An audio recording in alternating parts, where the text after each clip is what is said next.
Sepeda motor merupakan moda transportasi favorit masyarakat Indonesia. Merujuk data BPS, penjualan sepeda motor di Indonesia pada tahun 2019 mencapai 6 juta unit. Melihat potensi pasar yang begitu besar, peluang sepeda motor listrik seperti terbuka lebar. Namun pada kenyataannya tidak demikian.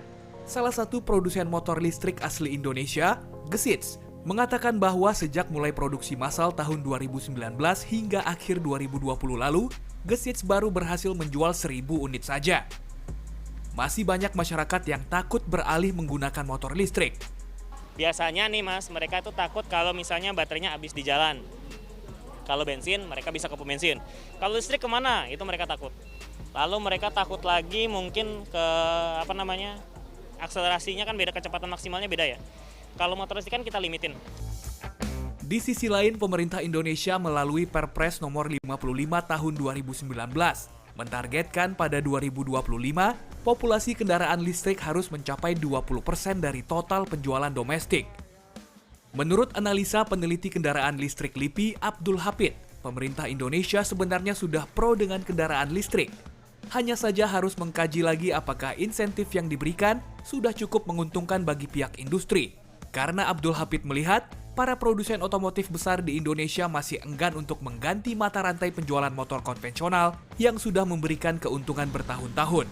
Kan orang sering mengatakan gimana kita mau menggunakan mobil listrik, infrastrukturnya aja belum ada. Ya, yang lain juga ngerti gimana mau ada infrastruktur kalau yang mau pakainya juga belum ada kan gitu. Jadi ini memang ya ini kan klasik Pak yang gini, dan ada juga yang membangun opini yang seperti itu.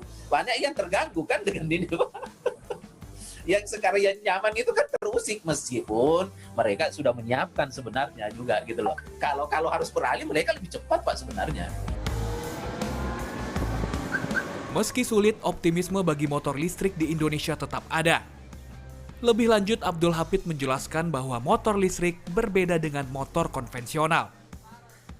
Teknologi pada motor listrik lebih sederhana sehingga memungkinkan siapa saja untuk memproduksinya, seperti lembaga riset universitas. Selain itu, ada pula rumah produksi kendaraan listrik yang menyasar segmen pengguna khusus. Sejauh ini kita masih belum memiliki kekuatan yang cukup untuk memproduksi dalam jumlah besar. Sehingga kita memproduksi dalam jumlah yang kecil, tapi pun kita selalu menerapkan kayak punya diskusi dengan calon pembelinya.